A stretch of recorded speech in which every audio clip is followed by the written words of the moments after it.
So welcome back to Book Babble. I'm your host, Sean Hartness. I'm the founder and publisher of Falstaff Books. With me, as always, is my co-host, Melissa McArthur, and her pillow. The hell's the pillow thing? Fuck if I know, dude. Really. Would you like a pillow? No, I'm... Would you like a pillow? I'm good. I'm already fat. I don't need a pillow. It's like, what? Where am I going to put it? There's no room. Yeah. I'm here too. Yeah. Joining us tonight, New York Times and USA Today and Amazon best-selling author A.J. Hartley. Hey. Hey. How you doing? What's up, buddy? Welcome. Thank you. Tell the people a little bit about yourself, Doctor. Okay, so Doctor, yes, I'm a Shakespeare professor at UNC Charlotte. I am a mystery, thriller, fantasy and sci-fi author, some for kids, some YA, some adult. And I also write under Andrew Hart for reasons passing human understanding. Is there anything you don't write? Dinosaur porn? Give I him hear time. there's a market for it. I hear so too, but it will not involve me. Okay. Are you saying that the writing of it won't involve you, or the stories won't involve you? Because there's fanfic for everything. Right. Yeah, there is. All of the above. So, Well, first, somebody Google it. David Coe is sitting over there and trying to distract me unsuccessfully. Do I need to give him a pillow? Do you want a he pillow? can't really distract me because I start the day distracted. So what we do here on Book Babble is we bring on writers and get them to talk about books they like, because theoretically, you read things and enjoy them. Yes. Theoretically. I read books, yeah. Those are the paper Yeah, it's the things. second. Those are the paper things between. I mean, okay, yeah. sure, whatever. You I can don't read know. paper They if come you in my want. phone sometimes. Yeah, I read on my phone. It's easier to carry those in the crapper. But anyway. There's an image. Don't visualize. Oh wait, it's a visual medium. Hard. It's all video. Hey. So, AJ, Your why don't pillow, you I tell need us you. about a book that you've enjoyed for a long time? A book I've enjoyed for a long time, The Wizard of Earthsea by Ursula K. Le Guin. All right. It's a good one. Yes, it is. It's one of those fantasy novels that I read when I was, I want to say 14 or 15 originally. So, 1943. Yeah, early 14th century. It was recommended to me by Chaucer. You know, when you say it with that accent, there's a whole section of America that will just believe this shit. He is immortal. That's right. It was one of the. I don't know that I understood why I really connected with that book originally, and I think my appreciation of it has developed and changed over the years. I think initially, it was the first book that I'd read in the sort of fantasy genre that made the evil personal and Okay. internal, you know, whereas when I'd read Tolkien, and I love Tolkien, but in Lord of the Rings, the good guys were the good guys and the bad guys were the bad guys, with few exceptions. There's the Boromirs who could be sort of swayed one way or the other, but ultimately evil was kind of existential. The orcs and the truly horrible forces within the novel were recognizably so. And that's part of the appeal of the book, right? Because we all want to kill goblins. So part of what I really liked about The Wizard of Earthsea was that the evil was something that he, the central character, Ged, Sparrowhawk, unleashed himself, and that it was a shadow of himself. And you kind of understand that throughout the book. And then there's that great sort of moment near the end where he recognizes himself in the monster that he's unleashed. And I thought it was fascinating as a study in a novel which is working within that sort of fantasy trope, but says evil is not out there. It's not recognizable. It's certainly not something that you can pigeonhole by its appearance or its skin color or any of those kind of things. It's something that comes out of you. And to me, as an adolescent, that was a really powerful idea. And I think, I think when I first read it, I don't even think I recognized that Sparrowhawk was not Caucasian.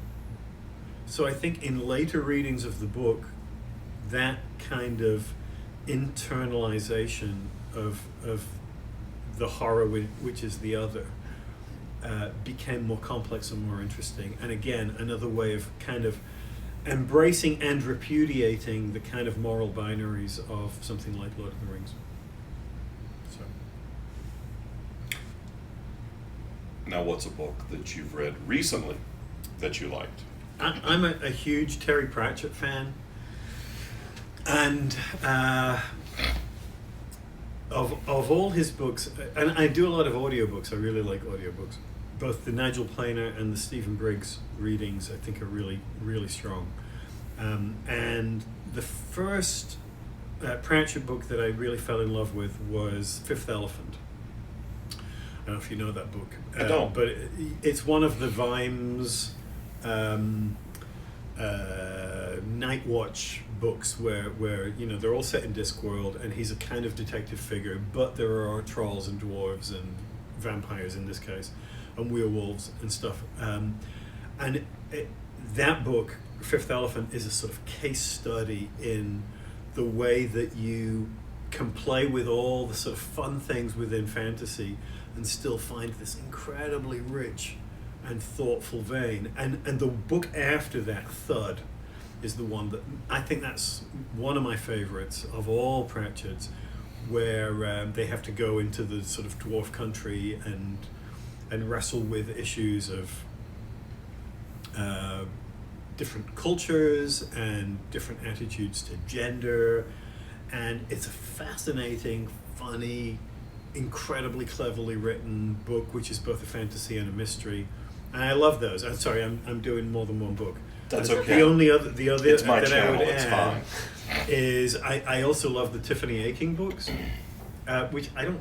They're sort of positioned as YA, but I don't really think they're YA. But I Shall Wear Midnight is just an extraordinary, beautiful, brilliant book. I love it. Now, you've done some scholarly work on Pratchett. That was going to be what I was Too, going right? to ask. Well, okay, go ahead. I was going to ask, how does it cross over with your, professor job? I'm just about to release a book, co-edited with Peter Holland, who's a Shakespeare professor at Notre Dame, and we've done a book on Shakespeare and geek culture, and that book has lots of chapters on radically different subjects, insofar as they intersect with issues of, obviously, Shakespeare and any aspect of fantasy and sci-fi and fandom, and the ways in which academia itself is a kind of geek culture. And we have there's a chapter in there by Emily Leverett and on Pratchett, and it's really exciting and interesting. I think the book, when it comes out, especially when we can get to the paperback, which is more reasonably priced, will have a life within fan cultures and geek cultures. And I know, I'm definitely looking forward to reading it.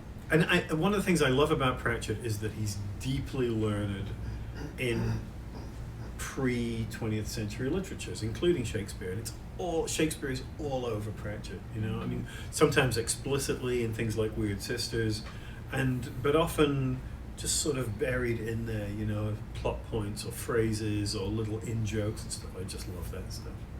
Yeah, it gets richer the more you read it. Yeah. So Well, alrighty then. So say we all. So, AJ, where can people find out more about you and about upcoming releases of yours? AJHartley.net is my home page and website. You can also find me on Facebook and Twitter and Instagram, insofar as I care about those things. Which is very, very little. Very little, indeed. My next guaranteed book, which says all you need to know about the nature of the publishing industry. My next guaranteed book comes out in a month. and with you. And actually, by the time they're seeing this, it will be Right, your yeah. most recent release. Oh, really? Okay. Because we're actually that far ahead in taping these. So, 10 or 12 Should I weeks. say something about that? sure. Tell the people at home a little bit about, Yeah. well, just give them the title. It's called Impervious. It's a fantasy YA novel with a kind of Buffy the Vampire Slayer kind of feel. But it's a book that was written as my response to surviving a school shooting on my campus a year ago. And this was part of my own. It was an odd experience, I mean, for obvious reasons. It took me a few days to realize that I was not okay. And I had to figure out how I was going to channel that experience. And so this book grew out of that. And it's an incredibly powerful book. It is. And we're proud to be bringing it out to people. And you guys should go pick up a copy of Impervious, as well as all of the other things that AJ has talked about, including the entire Terry Pratchett bibliography. Mm-hmm. Yeah. And what is the name of the Shakespeare and Geek Culture book that you have coming out? It's called Shakespeare and Geek Culture. That's really fucking original. Yeah. and the publisher kept wanting to sort of make it more academically respectable because the word geek freaked them out. So they're like, let's do something about popular culture or cultural stuff. I'm like, no. There wasn't some. That's There wasn't a not what it's colon in the about. title. Oh yeah, they wanted a colon. Yeah, that's what I was thinking. Where you were going with that. And we kept saying, nope, that's not what it is. It's about Shakespeare and geek culture. That's it. That's the book. All right, Shakespeare and Geek Culture, no colons. Right. Yes. And it'll only cost you $100. But you can probably find a copy used in your college bookstore for It's only actually pretty cheap. $97. For academic books, that's actually pretty cheap. That's cheap for books when I went to college, and it's fairly obvious that that's been a while. All right, well, thank you. Thank you. And you guys come back in a week.